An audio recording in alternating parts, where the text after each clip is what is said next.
It is also evident that the concerned respondent, Government of NCT, was remiss in forwarding the concerned CAG reports to the LG as mandated under Article 151(2) of the Constitution of India. Even after this aspect was staunchly agitated by filing writ petition bearing number WP 15341/2024। Court ने कहा, यह भी स्पष्ट है कि संबंधित प्रतिवादी दिल्ली सरकार ने भारत के संविधान के अनुच्छेद 151(2) के तहत उपराज्यपाल को संबंधित सीएजी रिपोर्ट अग्रेषित करने में लापरवाही बरती, जब जानबूझकर उसको रोके रखा, जबकि इस पहलू को रिट याचिका दायर करके जोरदार तरीके से उठाया गया था। अर्थात संविधान की अनुच्छेद 151(2) का खुला उल्लंघन हुआ और उस अनुच्छेद के अनुसार सरकार को यह रिपोर्ट एलजी के पास समय रहते भेजनी थी, लेकिन जानबूझकर सरकार ने रिपोर्ट को अपने पास दबाए रखा। ये हाई कोर्ट ने, ये जब आप लोग चर्चा में भाग लें तो आपको तथ्य आपके समक्ष होने चाहिए। Para 45, even thereafter the respondent Government of Delhi did not act with alacrity in the matter।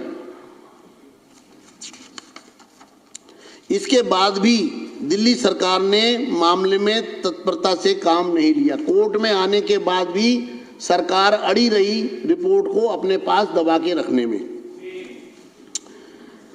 46, ये हाई कोर्ट की टिप्पणियां पढ़ रहा हूं जो किस प्रकार से संवैधानिक शक्तियों का उल्लंघन हुआ है, किस तरह से रिपोर्ट को छुपाया गया है।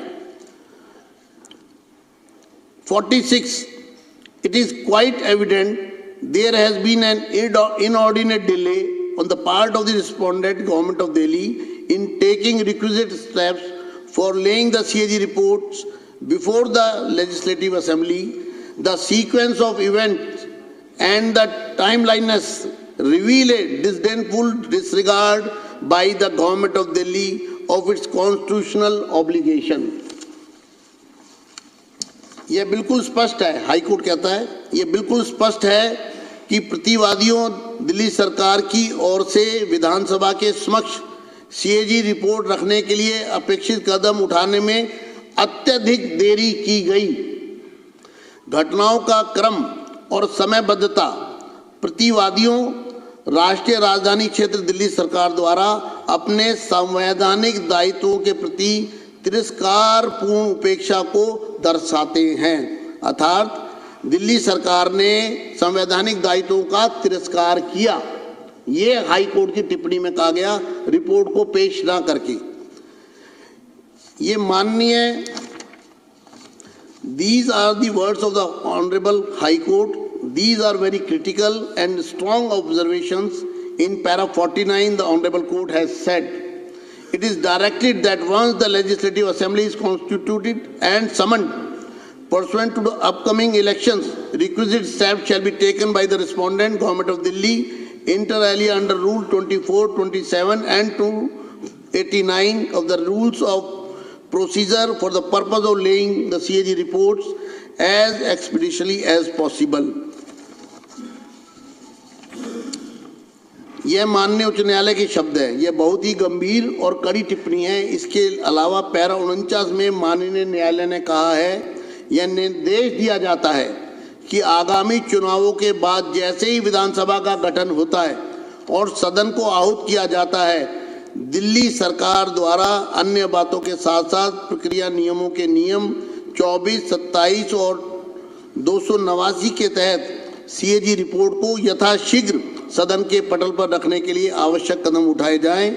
अतः यह बहुत ही खुशी की बात है कि नई सरकार द्वारा माननीय उच्च न्यायालय के निर्देश के मद्देनजर और अपनी जिम्मेदारी को समझते हुए दिल्ली की जनता के प्रति पहले ही सत्र में पहले ही दिन आज सीएजी रिपोर्ट को सदन पटल पर प्रस्तुत किया जा रहा है। मुझे उम्मीद है कि सीएजी रिपोर्ट में दिए गए निष्कर्षों और सार्थक सकारात्मक विचार विमर्श करेंगे। आज हम एक रिपोर्ट ला रहे हैं, उसका कारण ये है कि ये वॉल्यूमिनस है, बहुत बड़ा, क्योंकि ये पिछले कई वर्षों का बैकलॉग है और हम चाहते हैं कि दिल्ली की जनता के सामने सब चीज़ें बहुत स्पष्ट रूप से आए। इसलिए आज एक रिपोर्ट सदन के पटल पर रखी गई है और इसी तरह से आने वाले दिनों में दूसरी रिपोर्ट लाई जाएगी। मैं चाहता हूँ इस रिपोर्ट पर सदन में कुछ सदस्य जिनके मेरे पास नाम आए हैं वो पूरी तरह आतुर हैं कि हम इस चर्चा में भाग लेना चाहते हैं सीएजी रिपोर्ट के बारे में, क्योंकि सीएजी की रिपोर्ट आज यहाँ पर ले हो गई है। इसलिए मैं इस चर्चा को ऑन करता हूँ और क्योंकि ये मामला बहुत गंभीर मामला है, सीएजी की रिपोर्ट को दबाना एक तरह का क्रिमिनल ऑफेंस है मेरी नज़र में। तो इस पर सभी सदस्य अपनी भावनाओं को व्यक्त करना चाहते हैं। जितने सदस्य मौजूद हैं सभी की तरफ से रिक्वेस्ट आ रही है, लेकिन आज हम इसकी चर्चा शुरू करते हैं अरविंदर सिंह लवली जी से। धन्यवाद अध्यक्ष जी।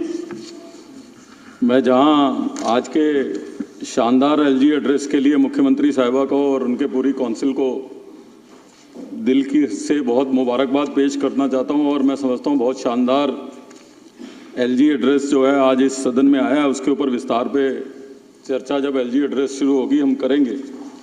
अध्यक्ष जी, मैं आपकी पीड़ा समझ सकता हूं और निश्चित रूप से बहुत दुर्भाग्यपूर्ण है और इससे बड़ा लोकतंत्र का बाबा साहब के जो ठेकेदार बन रहे हैं, बाबा साहब के सपनों को चकनाचूर करने का कोई काम नहीं हो सकता कि आपको 15 मिनट ये समझाने में लगा है, आपको ये बोलना पड़ रहा है कि सीएजी की रिपोर्ट जो है हम रख रहे हैं जैसे हम बहुत बड़ा काम कर रहे हैं।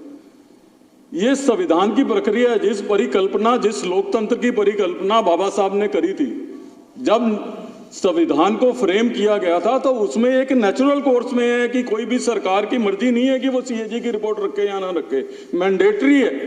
ये विधानसभा बनी इसलिए, और इस विधानसभा का अपमान हो जिस सदन के अंदर हिंदुस्तान की पार्लियामेंट चली हो, उस पार्लियामेंट वाले सदन में दिल्ली की विधानसभा चल रही है। हम लोग सब जो है सौभाग्यशाली हैं और उस विधानसभा में आप 2017 में कह रहे हो, लेकिन आप उसका इस बात पे समझिए कि 2015 में इनकी सरकार बनी, यानी कि इनकी सरकार बनने के बाद इन्होंने सुनिश्चित किया कि एक भी सीएजी रिपोर्ट इनके सरकार के कार्य करने की जो है इस सदन में ना है। इससे बड़ा दुर्भाग्य, इससे बड़ा जो है लोकतंत्र के लिए शर्मनाक दिन कोई हो नहीं सकता। और आप नारे लगा रहे हो बाबा साहब के और सपनों की हत्या कर रहे हो बाबा साहब की, और नारे भी लगा रहे हो सबसे सामने। अगर इनकी सीट पे अगर किसी की फोटो नजर आती है तो बाबा साहब अम्बेडकर की यहाँ पे फोटो नजर आती है, और उनकी फोटो देख के जो है उनके विचारों की हत्या करने का काम आप लोग कर रहे हो।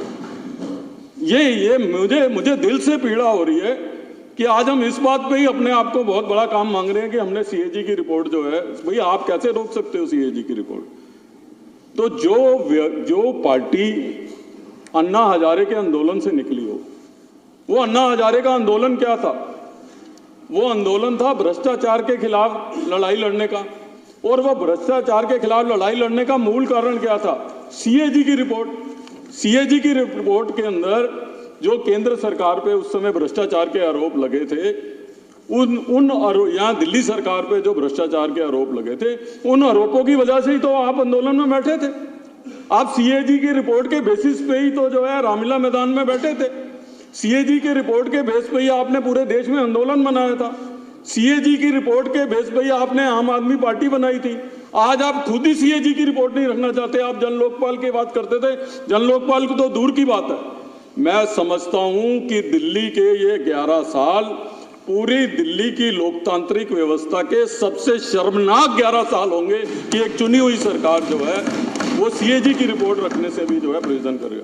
मैं बधाई देना चाहता हूं रेखा गुप्ता जी को और उनकी पूरी काउंसिल ऑफ मिनिस्टर्स को कि आपने, प्रधानमंत्री जी ने जो दिल्ली के लोगों से वायदा किया था, आपने कैबिनेट में आने के बाद जो सबसे पहले जो है आपने जो है सीएजी की रिपोर्ट ले करने का, और जैसा अध्यक्ष जी ने कहा, क्योंकि वॉल्यूम इतना बड़ा है और उसको पढ़ने में समय लगेगा, अब आज फर्स्ट वॉल्यूम आपने टेबल रखा है, ना केवल आपने दिल्ली के लोगों को किया हुआ वायदा निभाया है, मैं समझता हूं कि लोकतांत्रिक मूल्यों को दिल्ली की इस पवित्र विधानसभा में, इस ऑगस्ट हाउस में आपने पुनः स्थापित करने का काम किया। उसके लिए आपकी जितनी बधाई आपको दी जाए उतनी कम। सीएजी की रिपोर्ट आएगी, इसको हम पढ़ेंगे। अध्यक्ष जी, मैं आपसे ये कहना चाहूंगा कि नॉर्मल हालात में सीएजी की रिपोर्ट जो है वो पीएसी के मेंबर्स देखते हैं, लेकिन ये नॉर्मल हालात नहीं है। 10 सालों से सीएजी की रिपोर्ट इस सदन में नहीं आई है। 10 सालों का हिसाब किताब लेने की बात है, तो नॉर्मल पीएसी को बहुत समय लग जाएगा। और मैं समझता हूं कि उन 10 सालों की सीएजी रिपोर्ट आके एक विशेष चर्चा जो है इनके 10 साल के कार्यकाल में और उस रिपोर्ट के ऊपर अंदर इस सदन को करना चाहिए, ताकि जो है इनका भ्रष्टाचार जो है वो लोगों के सामने आ जाए। नॉर्मल रूटीन में हम सीएजी की रिपोर्ट पीएसी में डिस्कस करते हैं, आगे भी करेंगे, लेकिन क्योंकि ये एक्स्ट्रा ऑर्डिनरी हालात है तो हमको जो है इनको एक्सपोज करने की जो है आवश्यकता है। अध्यक्ष जी, मुझे ये तकलीफ है इस बात की, और मैं ये कहना चाहूंगा कि सीएजी की रिपोर्ट का डर है इनको, आम आदमी पार्टी के लोगों को, और ये कोशिश कर रहे हैं कि बाबा साहब के फोटो के पीछे छिपके, भगत सिंह जी की फोटो के पीछे छिपके अपने उस भ्रष्टाचार को ये छिपा लेंगे। ये गलतफहमी के शिकार हैं अध्यक्ष जी। अध्यक्ष जी, बाबा साहब हम सब लोगों के लिए पुण्य है। हम सब लोग जो है उनका मान और सम्मान करते हैं। किसी भी राजनीतिक दल का व्यक्ति जो है उनका मान और सम्मान करता है। भारतीय जनता पार्टी और हमारे प्रधानमंत्री जी बार बार बाबा साहब अम्बेडकर जी के सम्मान की बात करना चाहते हैं, लेकिन बाबा साहब अम्बेडकर जी ने ये जब संविधान बनाया था, आज अगर हम लोग संविधान का पालन करते हैं तो संविधान का पालन हम इसलिए करते हैं कि हम एज अ विधायक, कल हमने जब ओथ ली, हमने क्या ओथ ली कि हम जो है संविधान के प्रति अपनी जो है व्यवस्था रखेंगे, अक्षुण्ण रखेंगे, हम संविधान के जो है हम सम्मान करेंगे। उस संविधान के निर्माता कौन है? उस संविधान के निर्माता जो है बाबा साहब अम्बेडकर है। इस देश की प्रथा क्या रही है? इस देश की प्रथा रही है कि जो भी संवैधानिक पद पे हैं, और बाबा साहब का स्वप्न यह था ये कि जो भी संवैधानिक पद पे हैं, चाहे वो देश के राष्ट्रपति हैं, चाहे वो देश के प्रधानमंत्री हैं, सारे सरकारी ऑफिसरों में, कार्यालय में उनकी फोटोग्राफ लगेगी। अध्यक्ष जी, मैं आज भारतीय जनता पार्टी का सदस्य रहा हूं, लेकिन उससे पहले लंबे समय तक कांग्रेस पार्टी में मैं और राजकुमार जी रहे हैं। लंबे समय तक दिल्ली सरकार में मंत्री रहा हूं मैं। मुझे आज भी याद है कि मैं जब मंत्री था उस समय जो है केंद्र के अंदर जो है वो एनडीए की सरकार थी। अब्दुल कलाम जी देश के राष्ट्रपति थे, अटल बिहारी वाजपेयी जी देश के प्रधानमंत्री थे, क्योंकि ये मैंडेटरी है और बाबा साहब ने जो है संविधान की रचना की है। मेरे ऑफिस में और सारे मंत्रियों के ऑफिस में अब्दुल कलाम जी का और अटल बिहारी वाजपेयी जी की फोटोग्राफ जो है लगी होती थी। ये संवैधानिक परंपरा है इस देश की, जो आज बाबा साहब हमारे लिए सम्मानित है। आज भी हमारे मुख्यमंत्री जी ने बाबा साहब अम्बेडकर जी की फोटो लगाई हुई है। लेकिन मैं इनसे प्रश्न पूछना चाहता हूं कि बाबा साहब के उन सपनों को जिसमें यह लिखा गया है कि संवैधानिक पद पर रहने वाले राष्ट्रपति और प्रधानमंत्री की फोटो जो है वो गवर्नमेंट के कार्यालय में होगी, उसको हटाने का काम किसने किया? इसको जो है इनको देश और सदन करना। मैं रेखा जी को मुबारकबाद देना चाहता हूं, माननीय मुख्यमंत्री जी को, क्या आपने बाबा साहब की उन संसदीय परंपराओं को बरकरार रखने का काम दोबारा दिल्ली में किया माननीय प्रधानमंत्री जी और राष्ट्रपति जी के फोटो लगाने के लिए। किसने महात्मा गांधी जी की फोटो लगाई? बाबा साहब जी की फोटो होनी चाहिए। लेकिन बाबा साहब जी के जो आदर्श, खाली फोटो से काम नहीं चलेगा। उन्होंने जो आदर्श दिए, उन्होंने जो रास्ता दिखाया है देश को चलने के लिए, उस रास्ते पे भी चलना पड़ेगा। उस संसदीय परंपराओं का निर्वाह करना पड़ेगा जो बाबा साहब ने इस सारे देश को अंदर दिखाया। आप उसका वो नहीं करोगे। आप भगत सिंह जी की फोटो दिखाओगे। भगत सिंह जी ने क्या कहा है कि शराब घोटाले करके जेल जाओ। भगत सिंह जी ने यह बताया है कि आप जो है स्कूलों में घोटाले करो, आप हेल्थ में घोटाले करो। सीएजी की रिपोर्ट्स आएंगी, अभी दूध का दूध पानी का पानी जो है वो निश्चित रूप से होगा, ये कहा था भगत सिंह जी ने। आप भगत सिंह जी की फोटो की बात कर रहे हो। और भगत सिंह जी के प्रदेश का आपने क्या हाल किया है? आपका मुख्यमंत्री वहां पे है, वो एक ऐसे व्यक्ति को ऐसे डिपार्टमेंट का मंत्री बना देता है जो डिपार्टमेंट एग्जिस्ट ही नहीं करता। ये भगत सिंह जी के सपने थे कि 2 साल तक आपको यही नहीं पता लगा कि ये डिपार्टमेंट ही नहीं है, वो सचिवालय नहीं जाता, वो मीटिंग नहीं अटेंड करता, ना मुख्यमंत्री को पता लगता है ना मंत्री को। जी के सपन आप जो है आप पूरे कर रहे हो। आप किस तरीके की बात कर रहे हो अध्यक्ष जी? मैं चाहता था आज विपक्ष के लोग यहाँ पे हों, उनके सामने जो है आंख में आंख डाल के बात करूं। अध्यक्ष जी, आपके पीछे में सदन में बहुत सारे हमारे नए सदस्य हैं। मेरा सौभाग्य रहा है इस सदन में बहुत सालों तक रहने का।